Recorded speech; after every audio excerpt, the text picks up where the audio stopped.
Le chef de l'État, Cheikh Tidiane, en Conseil des ministres, condamne la sortie de Serigne Lamine Sall. Et le président de la République, Fati, face à ses ministres, a fustigé avec fermeté les propos de l'homme religieux sur la communauté catholique du Sénégal, des propos qu'il a jugés offensants, capables de saper l'unité nationale. Et justement, le concerné a présenté ses excuses à la communauté chrétienne, le marabout, qui a reçu une délégation de l'association des imams et oulémas du Sénégal chez lui pour une médiation, a promis d'œuvrer pour préserver la paix et les bonnes relations qui existent dans ce pays entre les musulmans et les chrétiens du Sénégal.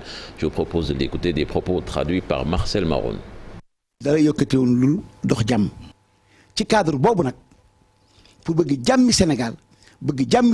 Je suis satisfait de votre démarche. Vous l'avez fait pour la paix dans ce pays. Et je suis totalement en phase avec vous. Je prie le bon Dieu pour que la paix règne dans ce pays, entre musulmans et catholiques. Une cohabitation pacifique, c'est ce que prône le bon Dieu. La preuve, des mariages se font entre nos communautés. Je demande pardon aux chrétiens du Sénégal.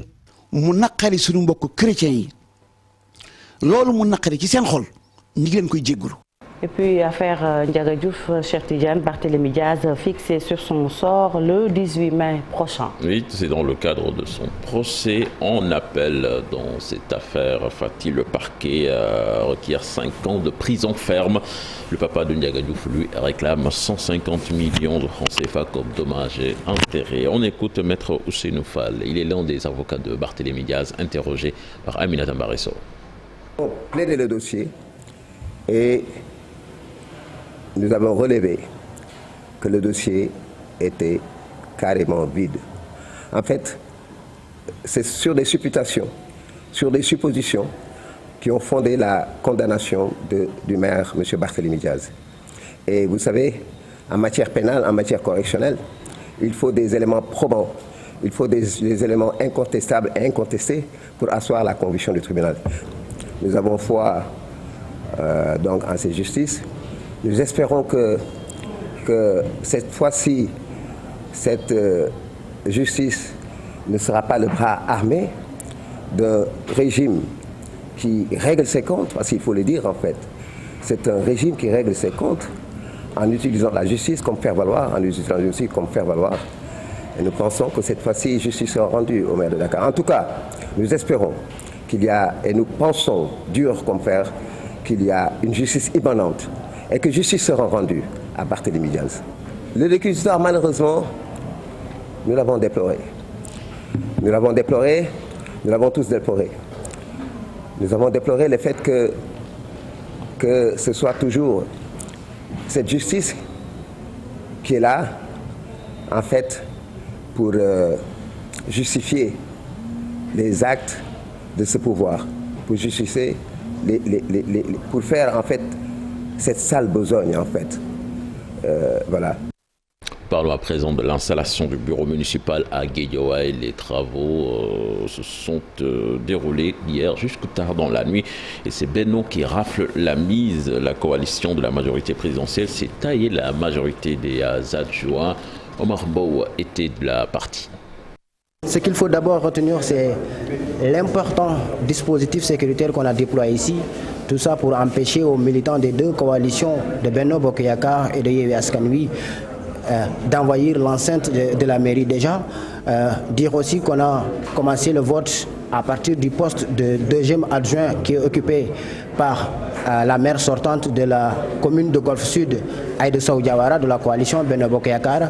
Le premier poste, on le sait tous, a été voté très dernièrement, le jour où tout a basculé, le jour où il y avait beaucoup de bruit, et c'est Cheikh Sarr, l'ancien édile de la ville de Guédiawaye qui occupe ce poste déjà. Et là, tout se passe derrière moi, comme je l'ai dit tout à l'heure. Ils sont en train de voter. Ils votent en ce moment le 8e poste déjà d'adjoint au maire. Et c'est la coalition Benno Bokk Yakaar déjà qui occupe tout, si on peut le dire ainsi. Il y a deux adjoints qui sont de la coalition, respectivement de la coalition Wallu Sénégal et de Gëm Sa Bopp, mais tous portés par la coalition Benno Bokk Yakaar. Voilà, ça c'était tard dans la nuit hier. Et aux dernières nouvelles, Yewwi en est à 3 et Benno Bokk Yakaar 11 certainement. Nous y reviendrons tard dans la journée. Peut-être c'est fini actuellement donc. Yewwi à 3, le reste c'est Benno et ses alliés, donc il rafle les 11. Voilà, donc pour plus de détails, nous y reviendrons dans nos prochaines éditions Fatidia. Nous y reviendrons dans l'actu commenté tout à l'heure. Merci beaucoup, Cheikh Tidiane. Je pense que la tasse est finie. On l'a bien digérée. Donc tout de suite, les actualités internationales.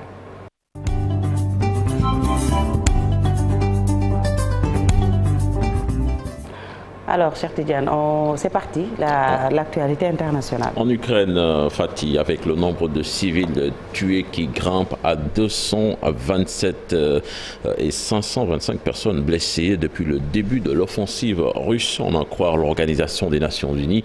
Le Bureau des droits de l'homme de l'ONU précise toutefois que ce premier bilan est sans doute sous-évalué en raison des délais pour faire remonter les informations depuis les zones où les combats sont les plus intenses.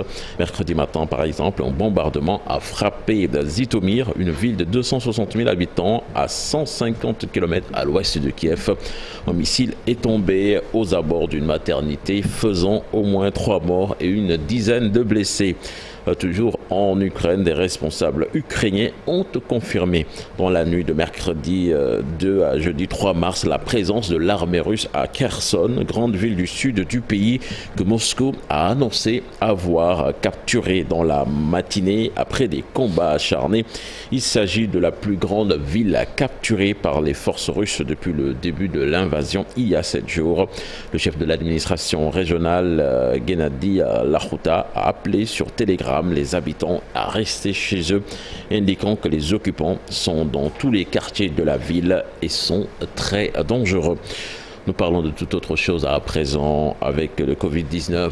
Hong Kong totalement submergé par l'explosion des cas de variant Omicron. Hong Kong donc qui n'a été touché que récemment par la 5e vague de Covid-19 avec ce variant, voit la situation sanitaire s'aggraver de jour en jour.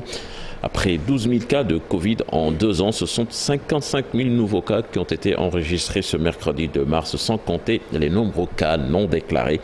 Mais les autorités se montrent totalement incapables à gérer cette crise et le gouvernement a annoncé son intention de tester l'ensemble de la population avec comme objectif d'isoler les malades.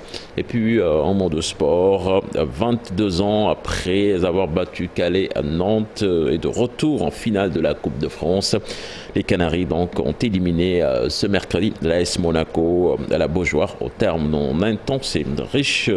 match intense et riche en suspense qui s'est décidé à la séance de tir au but pour le plus grand plaisir des supporters nantais qui ont envahi la pelouse de la Beaujoire.